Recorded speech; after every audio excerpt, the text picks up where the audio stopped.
Erica, I don't know if you saw, but recently Kamala Harris was on a podcast and they asked her, how do you stay sane basically in this social media age? And she said her number one piece of advice was to avoid reading the comments. Yes, I would agree with that 100%. Guess what we're doing today? Reading the comments. Reading the comments. Unpack them. That's it. That's exactly it. So RIP to our mental health and sanity because we're going to dive in. Great. Let's do it. Hello and welcome to Two Queens, Two Crowns. I am your host, KJ Miller, founder, lecturer, and content creator. And I'm Erica Manganelli, pop culture humorist and content creator. And today is the very first Queen Things episode of season 2. And I'm feeling excited, a little apprehensive, but excited. You're feeling excited? Yeah, I'm excited. Even though I feel like the comment sections, I'm a little nervous. It is always a little nerve-wracking. Anytime I open up the comment section on any of our posts or on the YouTube, I'm always a little, apprehensive. But I will say I enjoyed most of the comments this time around. I think people had some very thoughtful things to say, some very insightful things to say. Some people brought up some things that I think we didn't quite get a chance to touch on. So I think there's going to be a lot to talk about in the comment section. Yeah, I'm excited. I did a little breeze through and I was like, okay, my feelings aren't hurt too bad. So let's read it. Feelings, we're still intact. Intact. Maybe a little bruised, not broken. And I guess I will also just use this little intro moment to formally welcome everyone to season 2, which I realized I did not do in episode 1 of season 2. We just sort of like breezed right in. I think because we're so comfortable together, like chilling and chatting, I forgot to be like, hey guys, welcome to season 2 and welcome to Erica. Like I forgot to do all of that. So, oh well. Welcome. Yeah. Welcome. You're here now. You're here now. We're happy to have you. Thank you for joining us. And just as a reminder to all of our existing listeners, but a refresher for anyone new here, the Queen Things episodes, basically what we do is first we break down you guys' comments from social media from the prior episodes. So the episode where we dig into, a powerhouse duo of women. Usually those episodes get a lot of comments. And so we use the Queen Things episodes to dive into them. Then the second thing we like to do is give any updates about those women or women from prior episodes or just general media updates. That's what goes into part 2.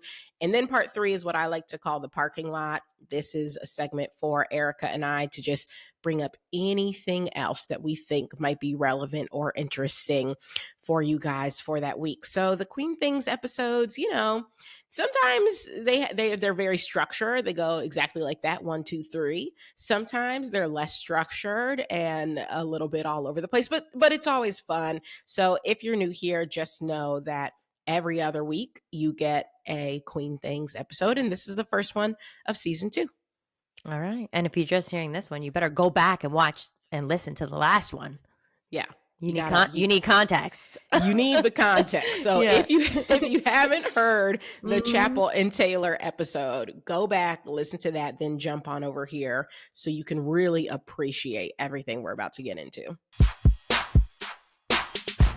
All right, so I'm actually going to kick off with some comments from YouTube. And this first comment I thought was just a fun one. It's lighthearted. It's fun. It's from someone named Dawn Brown M. Rich, 8525. First of all, she says, great podcast. First episode for me. So thank you, Dawn, for joining. And then she says, here's my take. Is it possible that Chappell Roan's behavior is all part of the project, which is, after all, the rise and fall? Oh, I love that take.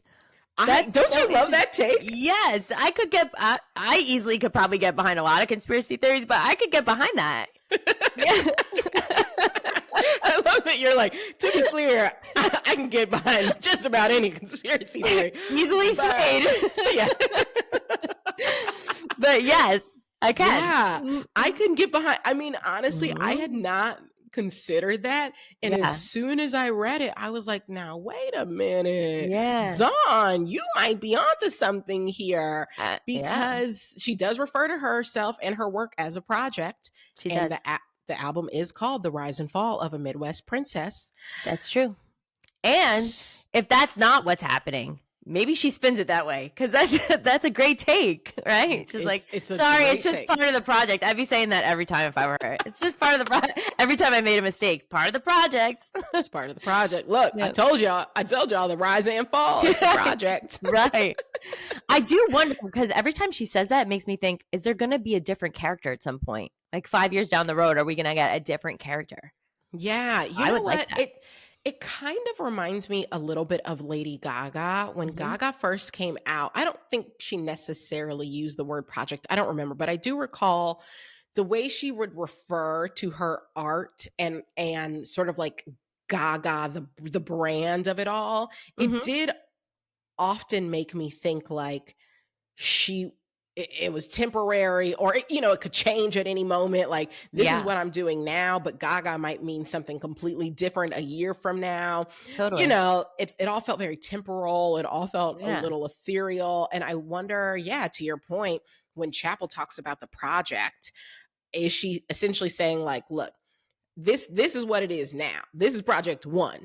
But project 2 could be something completely different. And I might come out here looking different, sounding different.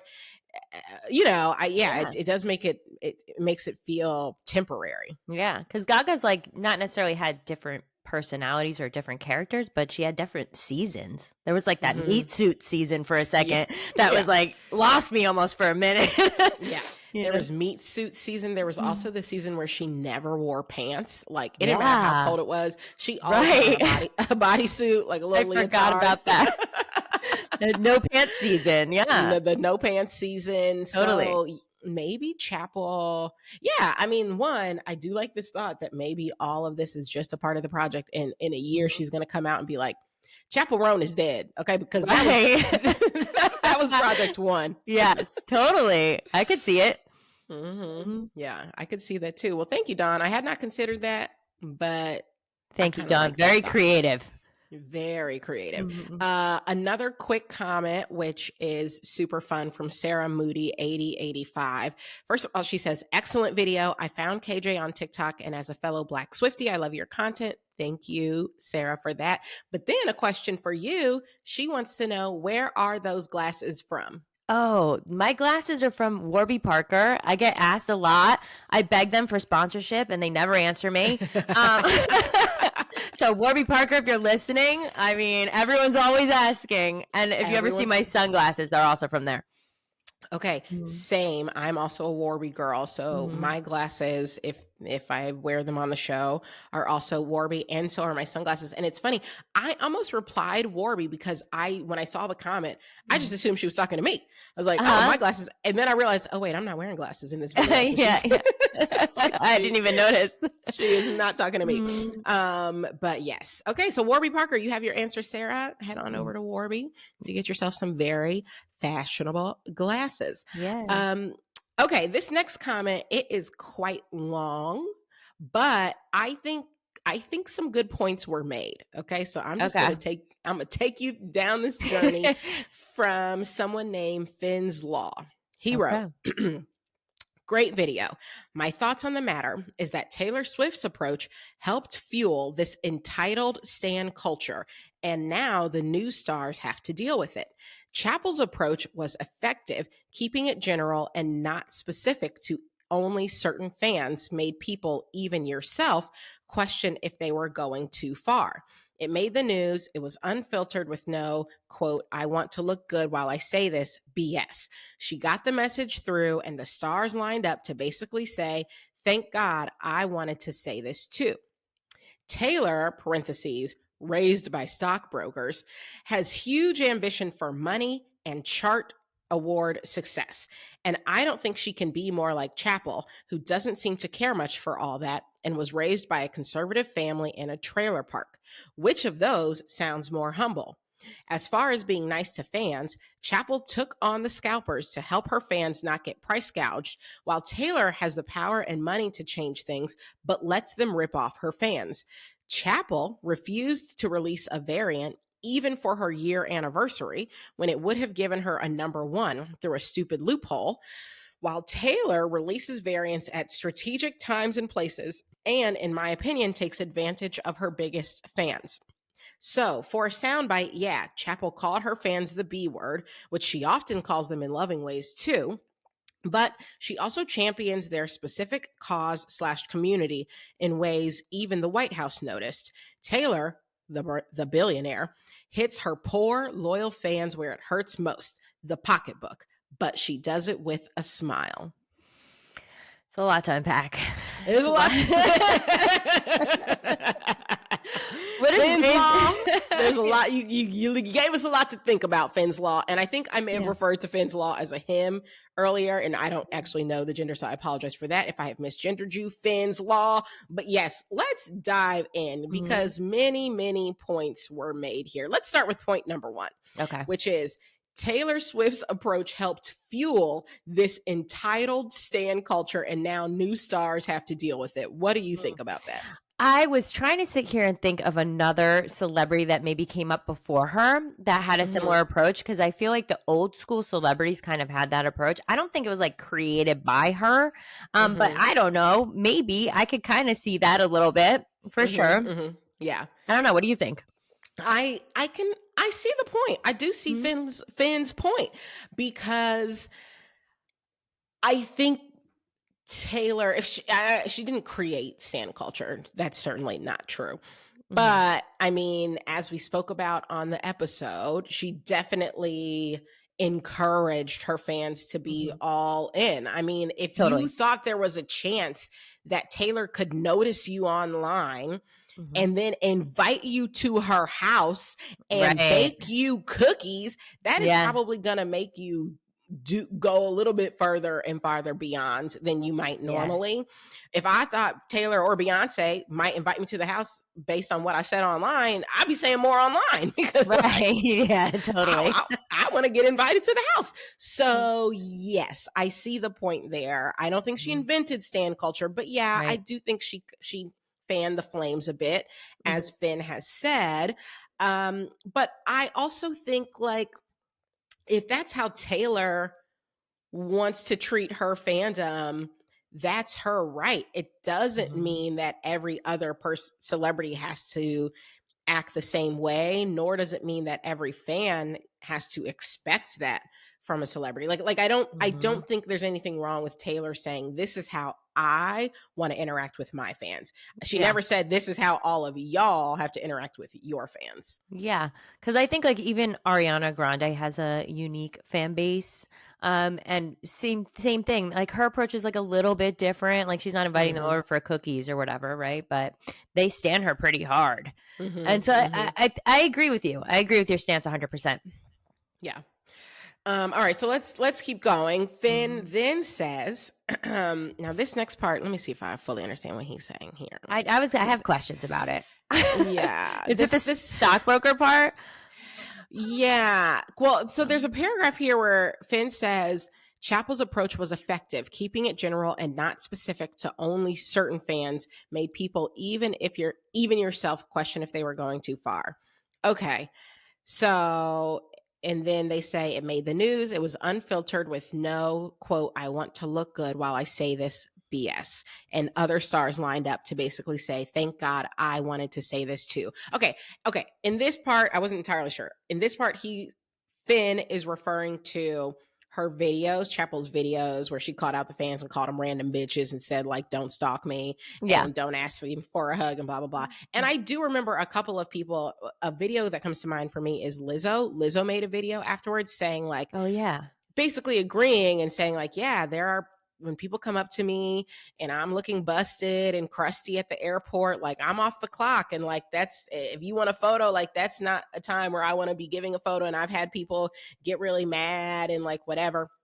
Now, which is crazy. I don't know which is crazy. So I do think, yes, I think there were other stars who said, listen, sometimes y'all do too much, and Chappell should be allowed to call out when you're doing too much. But I think you and I both agree that, like, yes, when people do too much, you should be able to set boundaries. But her tone, it's the tone. Because like, my username is let a bitch know, because like all my friends are my bitches. You know what I'm saying? So I get the endearing part, right? That part didn't offend me. It was the tone. It's the tone. It's the tone. Delivery and tone will get you. It will get you. And, you know, not that we should be so strict about tone policing. At the end of the day, everyone gets to say whatever they want to say, however they want to say it. But how you say it matters. It does matter, and it is going to impact the words that are said. So yes, I still think she gets to set her boundaries. She gets to be firm about her boundaries. But if you get online yelling at folks and people feel yelled at, like that's a natural consequence. That's what I was about to say next. Is like, I felt yelled at. Like, like I was getting scolded. It made me like back up. And we aren't the ones stalking her. Right. So. Totally. But yes, I do see the point that Finn is making there. And yeah, the message, I do think the message also got through, because she even said, someone asked her on a red carpet, like, how have your fans received that message? And she said something to the effect of, they get it. And I have noticed a difference, like people being more respectful. So if it did what she wanted it to do, then it worked. Then it worked. Yeah. Then who are we to judge? Right. If it did what she wanted it to do, then shout out to her, because it worked. Totally. Okay, so let's keep digging in on Finn's long comment here, because the next part, this is where Finn said, Taylor, parentheses, raised by stockbrokers, has huge ambition for money and chart success. And I don't think she can be more like Chappell, who doesn't seem to care much for all that and was raised by a conservative family in a trailer park. Which of those sounds more humble? So I don't know. I guess I don't know too much about like what Taylor Swift's parents did for a living, but I know, didn't she grow up on a Christmas tree farm in Pennsylvania for a little bit? Yeah, I think she definitely grew up on or near one, but I do think her parents were well off. Like her dad, worked. What I had learned or heard was that he worked in finance and that they were well off. And then I'm like, does wealth equate to how humble you are? I mean, I guess maybe sometimes it does, right? Yeah. It certainly can, right? I mean, I think what this person essentially, because, you know, they continue on, like, Taylor hits you in the pocketbook, but she does it with a smile, where, you know, Chappell did not release a bunch of variants of her album when she could have, and it could have given her number one. Like, basically, they're saying these two people are very different and care about different things. Yeah. And which is true. Yeah. Do you download the variants? I do not. I do not either. I've only one time, because I wanted an acoustic version that was like only released that way. But otherwise, I don't. So I feel like you have your right to not download it. Yeah. And I don't. I have never downloaded a variant. It's just, I haven't found a need to. Right. Same. The one acoustic version I was interested in, I just remember I listened to it on YouTube and I was like, oh, cute. And then that was smart. I should have done that. Just went about my business. But I think they are quite different.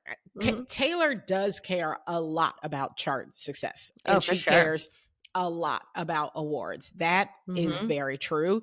And so far, it does not seem like Chappell cares as much about those things. Yes. But one, Chappell is also much younger and has been in the game for far fewer years. Who's to say whether she'll never start caring about those things? True. And two, just because Taylor cares about those things, to your point, that doesn't mean she's not humble. And I will just say, to quote Kamala Harris, not all of us aspire to be humble. Okay? No, I agree. That's the best quote ever. I've been saying it all week, because I was about to say next that I think I would be wanting a chart, and I'm concerned about the money. But that's someone who didn't really grow up with that much money. I don't know if that affects it, but you know. Right. Yeah. I think there's nothing wrong with not only wanting to be successful, but also wanting the markers of success. If I'm working as hard as I'm working, yeah, I would like for the people, of the Recording Academy to recognize it. And I would like for my streaming numbers to be number one. Like, I don't hold that against Taylor the way I think this commenter, it sounds like, potentially does. But to their point around, so then which of them is more humble? I don't even know that humility is the thing that I think either one of them need to aspire to. It's more like, are you being respectful? Totally. And that is the thing where I think Chappell ran into some issues, because it felt like she was not being respectful. Totally. And I think that she can take that approach, but then if people kind of start to stray away, what are you going to do? You know what I mean? It could make people leave, and then you can't be mad at them for that. Right. And maybe she's fine with that. Maybe she feels like the people who leave, if me being this way makes certain people leave, that's fine, because I don't want them here. Yeah. In the first place, right? And I can understand that view too. Yeah. Because sometimes I get overwhelmed with my own comment section. I'm like, oh, maybe if there's a little less people here. Just kidding. I love all of you guys. Yeah, no, I can understand if Chappell feels like, listen, the only way for me to do this is for me to be exactly how I am. Yeah, authentically myself. Authentically myself, no publicist, no polish, no, veneer, no facade, just 100% me all the time. I personally think I think that's a little bit dangerous of a way to play a game at that level, to have career-wise. Yeah, but if that's what works for her. Sometimes I wonder if the Taylor Swift charting thing is a little bit of, for lack of a better word, spite, because of all the things she went through in the industry and all the people who told her she couldn't, and all the stuff that went down with her album being sold and everything. It's just like to shove it up some people's butts. You know what I mean? Like, I can do it, and I am going to be the best. And I, for some reason, relate to that hard. I'm like, totally. I get it. When someone tells you you can't, or when someone tries to knock you down a peg, or her career cancellation, as she refers to it, or career death, I think she refers to it as. Yeah. I think that probably does put a little bit of a chip on your shoulder and make you feel like, I'm going to prove everybody wrong, and I am going to cement my legacy. And I, for one, can't get mad at that. You know, like that doesn't anger me.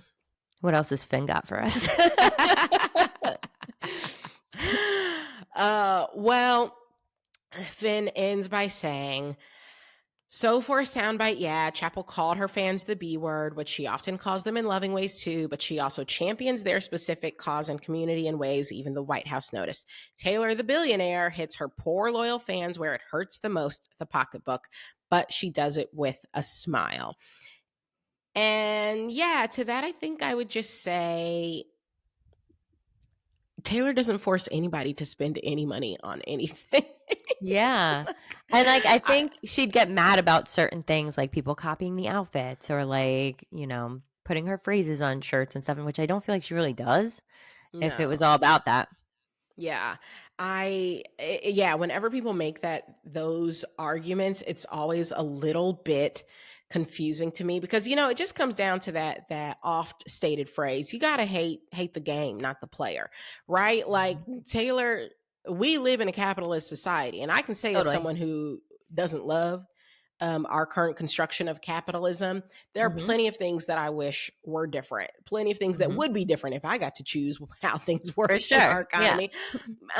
But I don't. And frankly, neither does Taylor. Like, she exists in the same capitalistic society the rest of us do. So in this environment that we've got, certain things are like concert tickets, for instance, are set by market demand. There's a ton of demand for her market tickets. So asking her to put her finger on the scale and change that demand, what is she going to do?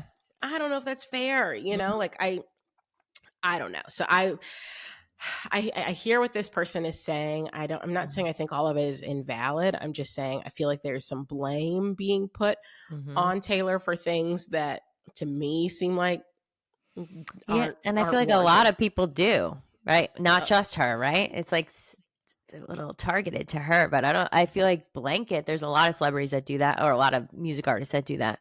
Mm-hmm. But I agree. No one's forcing you to buy the music. No one is. It's true.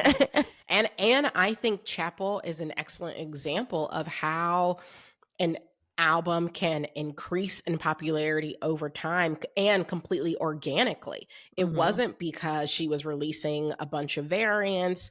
It wasn't because she was showing up on every single late night show or, Right, she just was organically building an audience who was, experiencing more and more fervor and showing up, doing shows, doing festivals. Like, I think it's extremely commendable and really exciting that an artist can have the sort of rise that she's had so organically. I think TikTok played a big part in that too. Oh, Like, for sure. because I heard like every song for the first time on TikTok. And I will say, I can open up that album and listen to like the whole thing, and it's really good. Yeah. I like it a lot. Yeah. Yeah. She's, I think, a testament to the fact that you can still make it the old fashioned way. Totally. Just grinding it out, getting your music played. And I love that for her. Agree. Well, thank you, Finn, for your very, very, very long comment and the conversation that it brought up for us. So now let's dive into a few more comments. All right. So switching gears just a little bit. Okay. One of the social posts that we put up was about how Taylor used to do those listening sessions and bake cookies for her fans. And, we both said, we would never invite someone to our mom's house. No way. But a lot of people, that was actually our most viewed video on TikTok of all the clips that I posted for the podcast. Oh, wow. And a lot of people had such fond memories of Taylor doing this. So here's some of the comments people wrote from someone named Bianca. She truly did so much for her fans. She cares so much. Mako said she built the fandom brick by brick. That's true. Elaine Gilmartin said Andrea is a queen for that. That's I saw that one, and she is. That is so true. Yes. And then Paula Henderson said this is why she writes such relatable music. She knows the fans. So yes. and it was a whole, like, the whole comment section was basically that, people saying like, Taylor cares so much about her fans. She built the fandom brick by brick. Like, she knows us so well. And that's why we are, the community that we've become. Yeah. I think that the Swifties connect to her so deeply. And I don't know that there's any other fan base that really is like that. Like, it feels like you're talking with her a lot of times. Like you're friends with her.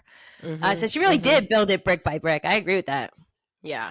I like this comment section because, as someone who is a newer Swiftie and who very much was not there in the beginning when all of this was happening, I really do feel the work that was put in. Like, joining the Swifterhood is unlike joining any other fan base. I have to tell you, I've been blown away by it. I feel like, from the very beginning, I had people DMing me asking if they could send me friendship bracelets. Oh my gosh. I had people, checking in and just sending like long notes of support and saying like, watching your journey with Taylor's music has been, healing for me because I'm sort of reliving my journey, or just telling me about this, like, the experiences they've had, some of them like truly gut-wrenching experiences they had, and how Taylor's music got them through it. It is just, it feels like a community. And like any other community, are there some bad apples? Sure. Are there some Swifties for sure.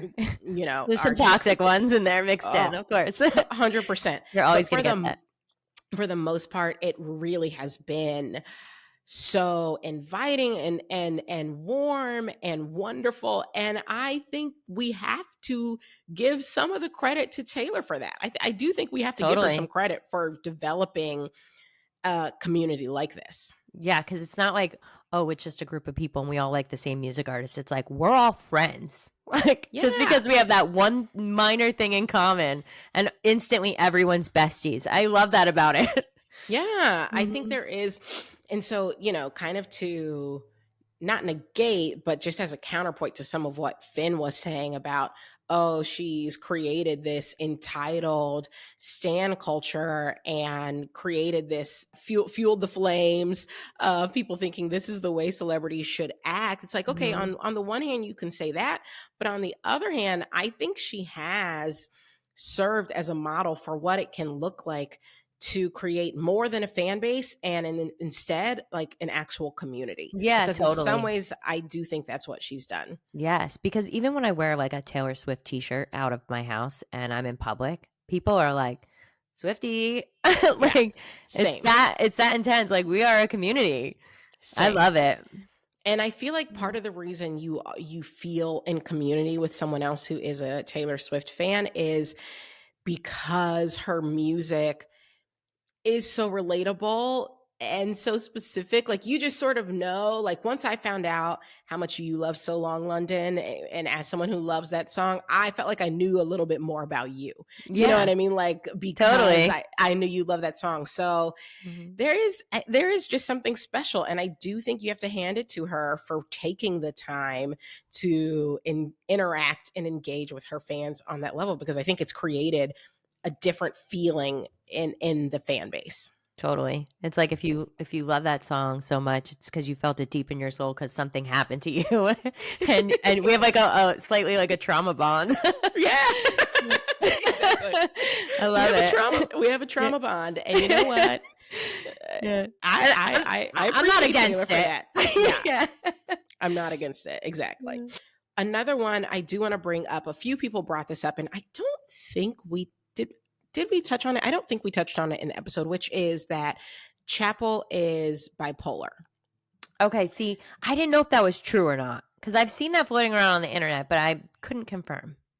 So let me just also say, I have not confirmed. I haven't seen a note from her doctor, but enough people said it in our comments in a few different comment sections that I guess what we will say is, it is believed that she has been diagnosed as bipolar. Correct. Yeah. And if that is true, I do think it kind of underscores why she might feel overwhelmed by a lot of what's been happening in terms of the discourse that's been happening around her political beliefs, or the discourse that's been happening around her interactions with fans, or why she might, when she feels overwhelmed, need to step away from performance in a way that maybe a Taylor Swift wouldn't need to because of this mental diagnosis. So I just will say I want to give airtime to that because it didn't come up when we spoke about it. And if that's the case, like, I understand everything. Step it back, because that's number one. Your mental health is coming before everything, especially your fans. Like, take care of yourself. Totally, absolutely. So yeah, I just wanted to make that note. And then someone who responded to, I think basically they were responding to the clip where we said, she didn't have to say anything about her political views. Like, if she didn't want to endorse, she could have said nothing. And this person, So Long Princess, points out, that's crazy because she was asked a question in an interview and has been raising money for Palestine and LGBTQ people. Maybe if people don't want to know what she thinks, they shouldn't ask. So their point is sort of like, look, it's not like she just volunteered it, like she was asked in an interview. Okay, I didn't know that. But I agree with that. If you don't want to know, don't ask. That's so true. Yes, if she's asked, I get it. I think she also, though, when asked, you could also decline to answer if you want to, and that's her decision. Yeah, which, I sort of feel like where we landed, which was, you could say, just go to the polls, make sure you vote. It's important to me that everyone uses their vote and their voice. There was still a way to just to not answer the question. But to me, once you say there are problems on both sides, then that's where we run in. That's where we run into. My opinion on that still stands. My opinion on that still stands. So I don't know. Same. Yeah. I get the point. So long, princess. But I still think once you say that, then you are more or less making a stance about both candidates. In which case, then you can't really plead the fifth because now you're on record. So, but I get what they're saying. Yeah. All right. Those are the comments that I wanted to pull out. Did you spot any other comments on socials? You got all the ones that I saw, and you pulled them all, especially that one about Andrea. That was like the one main one I was going to say is, what a saint to have all those strangers in her house. That was big time. That is queen behavior. Yeah. 100%. All right. Well, those are our comments for this week. As always, guys, we love when you engage on YouTube, engage on TikTok. Eric and I, we love to chit chat and yibber yabber. So continue to engage, and you might just hear your comment on a future episode. Yes. And I comment back. Sometimes you'll see me clapping back. In a nice way. All right, so then let's move into part 2, which are the updates. And just 2 quick updates here. First of all, as it relates to Chappell, I don't know if you saw this, but she did get back on stage. She performed at ACL Fest in Austin, Texas this past weekend, and she drew a huge crowd. This crowd was, the footage I saw, it was insane. And they said kind of the biggest crowd of any of the artists who performed. So not only is she back, but she is back with a vengeance. Yeah, I think that minor little blip where she took those couple concerts off will just fade into the distance and no one will ever remember it happened because she's that good. Like everyone's like, okay, I still want to see her. I guess I'm flying to Austin. Yeah. People loved it. People, had a fantastic time. I've heard good reviews from her performance. I watched a few clips. Me too. She looked good. She looked healthy. She did. Looked happy. So, congratulations to you, Chappell. We, we are rooting for you. So I hope I hope you're feeling better. I hope you're feeling energized. I hope you're doing what you need to do to take care of yourself. And I'm glad you were able to make it to the show. Still a fan. And then the next update, I actually just wanted to give a quick update on Katy Perry. For those of you who did not listen to our bonus episode from September, better go and listen. Go listen. We spoke a lot about Katy Perry and her new album.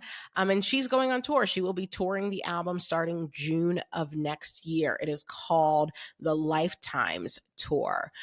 Curious what you think about that. Do you think you'll be copping a ticket for Lifetimes? No. I don't think I'm going to, based on the album. Also, I thought it was going to be so much sooner for some reason. June seems so far away. Am I crazy? It does seem a little far away. But, she does have a 4-year-old now. And, Beyonce's new rule is she tours in the summer when her kids are in school. That makes sense. Maybe Katy has a similar rule. I don't know. I also will not be purchasing a ticket. This album just really did not do it for me. Hopefully she'll be performing as, plenty of greatest hits as well. Yeah, that's what I was about to say. Because I will give Katy Perry credit where credit is due, and that is she is a great performer. That VMA performance was amazing. I was like, whoa. But the songs fell flat for me. Yeah.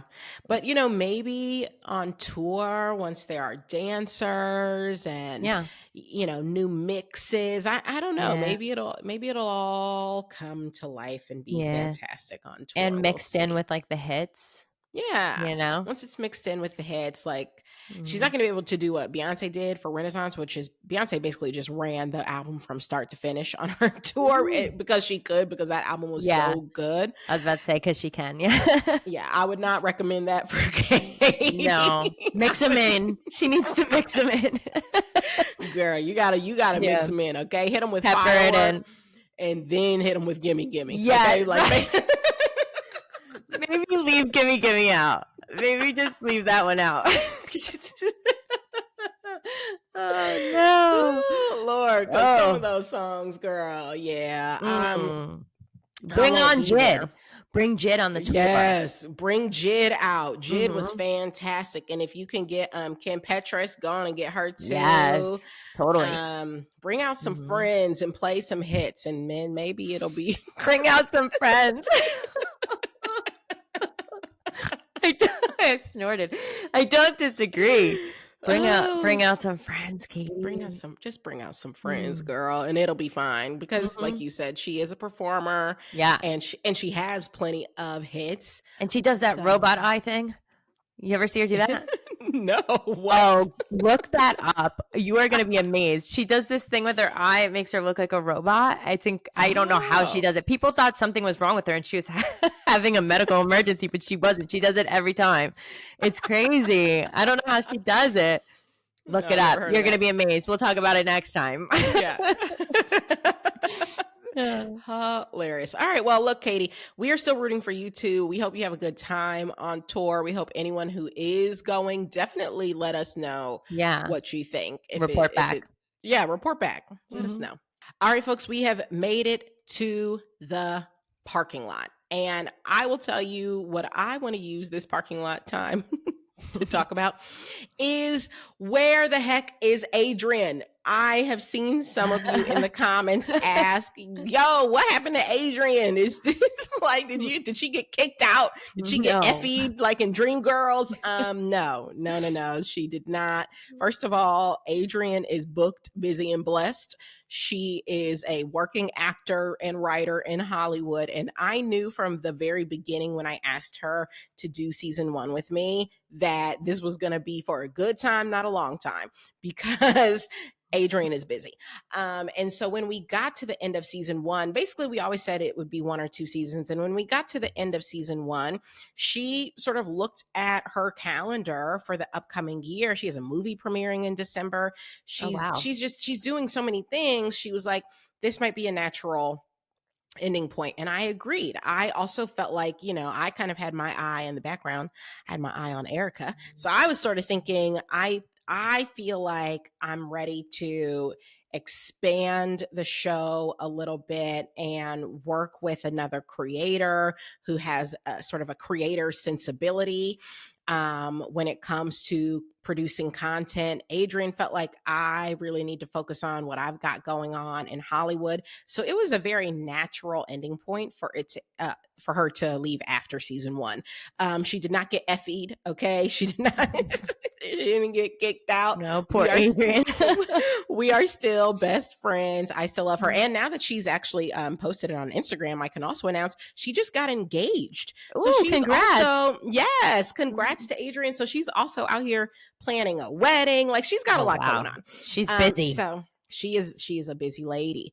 But we love her very much. And you can always go and follow her still on her socials, on Instagram, on TikTok, and her movie Night Bitch is coming out in December. So I encourage all of you to see it. But yes, we still love Adrienne very much. But I did have my eye on hosting this podcast with you, Erica, because like I said in our bonus episode from September, I've loved your content. I've always found you to be so hilarious. And I just was so overjoyed when you said yes to doing this with me. Yes, I was so excited. I didn't even know what you wanted to talk to me about. I was like, what is this girl want to talk to me about? I was so nervous.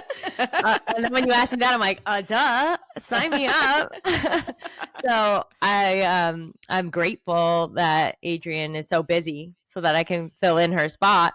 But also congrats to her on her engagement. That's so exciting. And her movie. Yeah. So fun. Yeah. I'll have to watch. Yeah. She's doing big things. She's living a Hollywood life. But I'm awesome. Incredibly grateful to have you here. I think we're going to have such a fun season. And yeah, I just wanted to let you guys know Adrienne she's doing well. Thank you. I love being here. I'm having so much fun. Yeah. Do you have anything you want to put in the parking lot?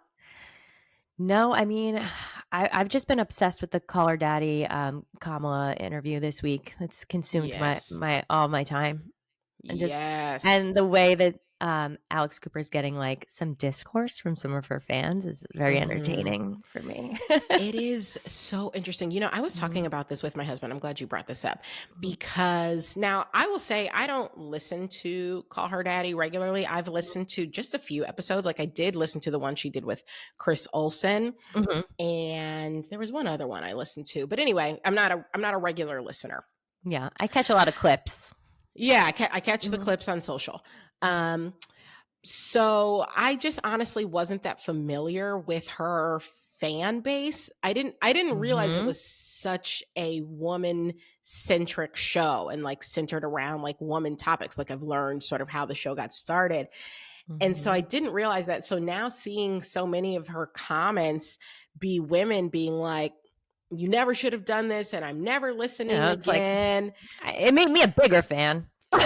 Yeah, honestly, it made me feel like, oh, now I have to support this show because if she's losing listeners and followers off of interviewing Kamala, like we gotta show up for her. So do you know anything about like the original Call Her Daddy, how it was 2 girls and not just one? I knew that it was 2 girls, but I don't know anything about. Okay, I can't forgive me because I cannot remember the other girl's name, but it was her and her friend. And they had the podcast together and they had like a falling out because one had a boyfriend allegedly, because I'm not sure I'm super clear on all these details. Again, I'm not a hyper Call Her Daddy fan, but I do catch a lot of clips. But I think her boyfriend was like hyping her up to try to get more money for them. And in it, they end up getting in an argument. Dave took Alex Cooper's side, Dave from Barstool. And I think she ended up going solo. All I've been thinking about all week is that girl who went on to do her own solo podcast that I don't think did nearly as well. She must be kicking herself right now after Alex Cooper got this huge interview and I'm sure she was kicking herself before this, but wow. Yeah. That poor girl. I'm sure because I thought it was announced that Alex Cooper's Spotify deal was like $100 million. Oh, yeah.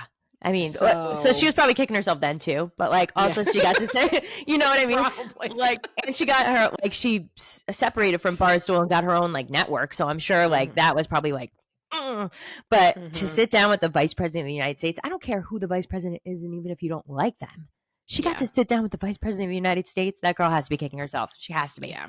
That's huge. It is huge. Yeah, 100%. Yeah, I don't know any of the lore, but I do feel like maybe I'll try and become more of a listener of Call Her Daddy because I thought she did a good job, with the interview with Kamala. I thought Kamala did a fantastic job. Yeah, I think so too. So good.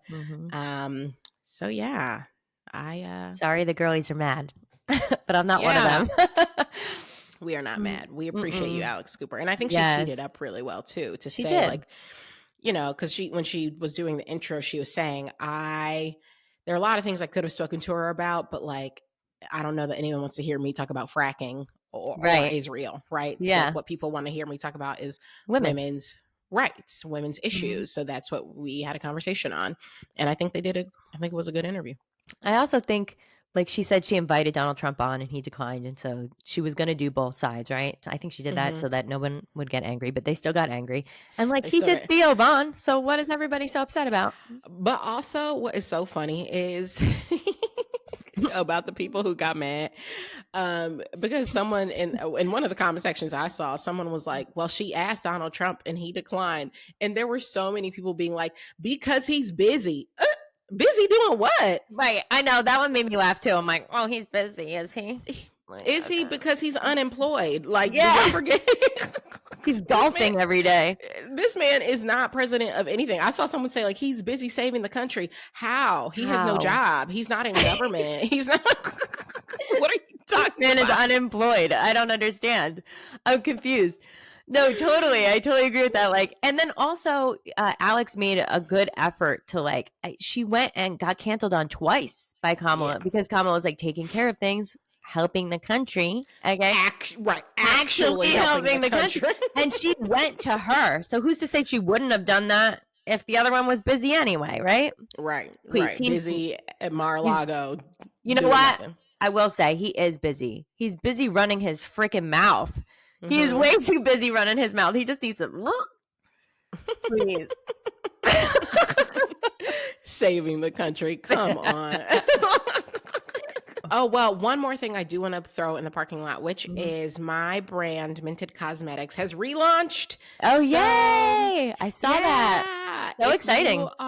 Thank you. If you have ever wanted to try the products, now's a good time to do it because we're back in stock on all of your favorites. Our foundation, our lipsticks, our glosses, our eyeshadows, our blushes, our bronzers. Literally, it's all in stock. So head over to mintedcosmetics.com and check it out. And as always, I appreciate you guys' support. But yeah, we're back, baby. Nice. We're back, baby. That's it for this week, everyone. Be sure to follow us on TikTok at 2 Queens, 2 Crowns, and to check out the podcast on YouTube, 2 Queens, 2 Crowns. Erica and I would also love for you to follow us on our personal socials. I'm on TikTok at @IM_KJ Miller and YouTube with the handle IMKJ Miller. And Erica's on IG at Let a B Know and TikTok at Let a Bitch Know. See you next week. See you next week.